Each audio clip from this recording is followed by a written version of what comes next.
Hi there, welcome to the Mountain of God. My name is Camille. Today is 16th of May 2021. Welcome to video number 26. Today I want to talk about intercession.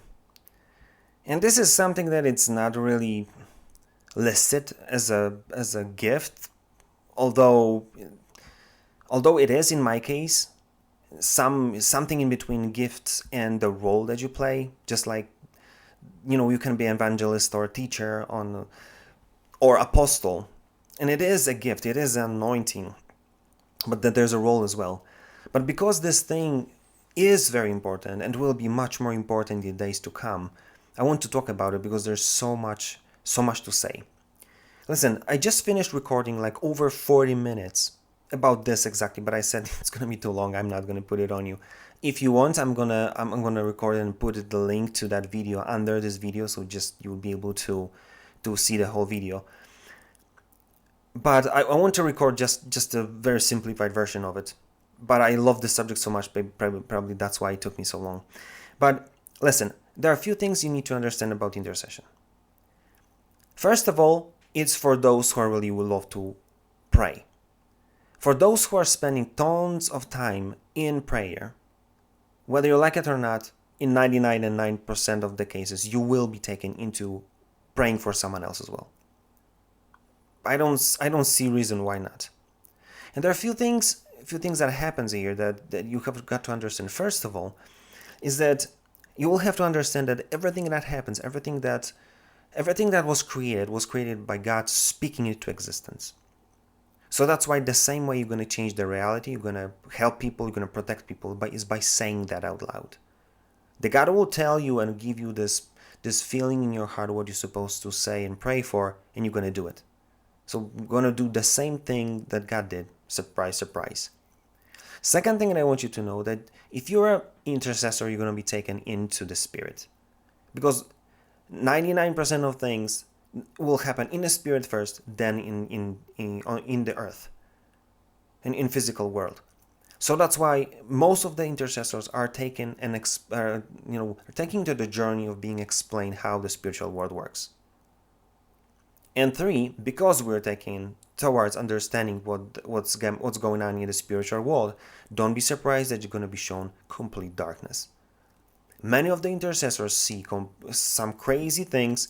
Many of them, that's why they have the gift of faith, or even more gift of discernment. And many of them are explaining things like witchcraft, like occult, like Satanism. Many of those things they're shown, and including the principalities and powers and territorial spirits. So this is the baseline. Don't be surprised if it's going to happen to you. But then I want to talk about just few roles that you can see that intercession might have completely different flavor. First of all, there's something like what I called, for lack of a better word, personal intercession, which is, or being personal intercessor, is a role that you play to bless other people. And you might be one of those who basically got a list of 20, 50 people that you pray every day for. That's one of the amazing roles that you can play, because you don't even have to understand what intercession is all about, and you'll be able to bless them to oblivion in a positive way. Because if you understand how blessing work, that you basically speak to existence, protection and love of God over them, you don't even know how many times you protect them from things to happen, and you're going to understand that in heaven only. You're going to get there and say, oh, okay, I can see how that worked. That's why if you have your parents or grandparents who are praying for you for years, don't take it for granted. They've done a lot of job to protect you and help you grow. You don't even know about it. So the personal intercession. Second, there's a role that you can play in your own family. Like if you're a father, if you're a husband, God told you that you're supposed to be a priest for the family. So you're supposed to be in between your family and your God. Not to take their own responsibility to have a relationship with your God, but because you are blessing them, because you are protecting them. This is your role to play. And if you fail that, don't be surprised that your relationship might fail, or your kids will end up out of, not believing in God. But then it's a great segue to talk about protector role. And there are what I call, again, my own naming conventions that I picked. Gatekeeper, someone who prays for the building that you meet, let's say.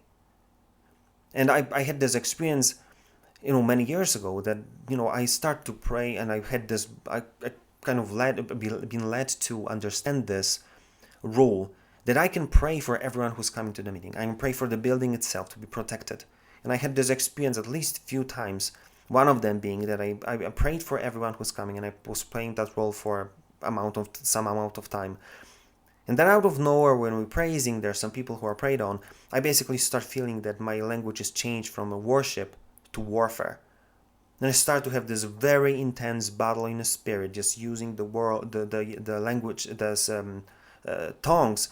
And when I finished, I just stood up. My wife just looked at me. I looked at her and said, "What's going on?" I said, "I don't know, but there's something's going to happen, or something happens in the spirit." And when I didn't even finish the sentence, one guy started to scream like he was demonic possessed on the front of the church. And all the leaders run in to lay hands on him, and basically to cast the spirit out.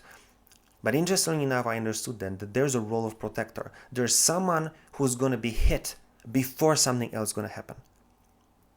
And it's going to be something that you could use, role of protection for your church. That can be something that when you pray for your leaders, like I was praying for my pastor, even not being officially in a ring of protection, being in a intercessor, in a group of intercessors. But I was basically able to write down the things I was praying for him during the week.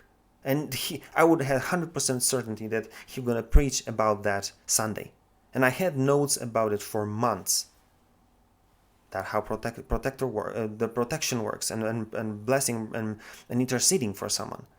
But then if you play this role wrong, something's going to happen, and you just, I don't care, or I'm just not going to pay attention, and then it's going to hit the pastor, and then you'll say, I should protect him from that. Or at least tell him, listen, something's going to happen, look out. That's your role. Don't be ignorant. The same thing is going to happen for your family. So you can play a protector role and take the heat and understand that something's coming and be able to battle it in the spirit first. There are intercessors who are warriors. Those people who are going to, or are apostles and prophets and intercessors for territories. And they do crazy things like prophetic acts and so on, and they go to very important strategic places and release and bound and doing some crazy things. This is like very low, kind of high level intercession, and you can learn from that from people who are doing this. But there's a role that you can be taken to understand much more, and those people see the darkness. They see angels, they see devils and principalities and powers, and they fight those. Completely different story, but this is part of the same gifting and role, which is intercession. Listen, there are tons of things that I might talk about, to give you a shout. More of that is in that long video. But there are two things that I want to talk about because they might be interesting to hear, especially when you're just starting or just praying for people, for some people that you're close to, or for some apparent reason you are praying for them and you just feel burdened for it. Again, first thing, you're gonna feel burden. You're gonna feel something that someone is put on your praying list for a reason. And I want you to understand there's something like linking. There are some situation when your God puts someone on your list, or some organization, mission, or ministry, or church, and you'll be praying for them for years. It might be a situation when it's given to you for a season, for a very specific amount of time. But many times you're going to pray for them forever. And you'll love it because you can love this person or you love this ministry. But understand that there's something like linking, and when you're bound, you're not only going to be given information and prophecies about them, the word of understanding, word of knowledge, or simply prophesying and praying for them, But also you're supposed to understand that you may try to or want to break this linkage. And it might happen, it may not, because I've had this situation when I had this person that I wanted to break this link, and God said, sure, I'm going to pause it for some time, but it's going to come back to you because I want this person to be protected and blessed by you. So there's a very specific reason, there's a very intentional thing that God is giving to you, people, and put burden on them, and you just walk through your day, and out of nowhere you cannot stop thinking about someone for 2 days straight. This is a time to go and pray. That's it. And the second thing that I want you to understand is that you can pray remotely. You don't have to even know the person. That's why don't think that you have to talk to them, you have to, you have to see them, know them. No, you can get a person who is a political leader. You can get someone who is a ministry leader somewhere across the world. You can get someone from entertainment industry for that matter. When God is telling you that this person is given to you for a reason, just take it and do something about it, because it's intentional. And don't be surprised if you're gonna get prophecies about them, even if you don't know them. Maybe you know them, and maybe it's a time like I had, that I just, because I'm in touch with this person or have contact with them, I just write them, hey, listen, what's going on with you? I'm thinking about you for 2 days. And they say, yeah, I'm going through something. Surprise, surprise. It happened a lot. Again, you might be linked to someone. But then don't be surprised that you're going to be waking in the night, and somewhere in the middle of the night you will just get up, and you feel that it's not like one of those moments we just need to go to the bathroom and go back to bed. No, you just wake up and you're completely aware what's going on, and you cannot go to sleep for next 30 minutes. You've got to understand, this is a time to pray. Many times things are going to happen during the night. If you're an intercessor, just get used to it.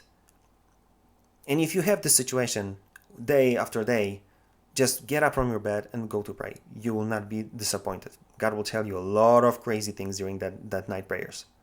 Many times you're going to intercede, you're going to have spiritual warfare, you're going to do crazy stuff. But this is one of the roles of you. Many times you need to pray when nobody's going to call you, you don't have your kids running around. Or many times you just pray for them in that particular moment because right now they need your help. And some attacks are happening during the night. Sometimes you pray for someone who's in completely different time zone, and now it's something happening, and now they need to be prayed about and blessed and protected. So don't be surprised that it's going to happen. So listen, this is what I want you to take from this video. Intercession is an amazing thing, because it is something that you're gonna be explained in your own way.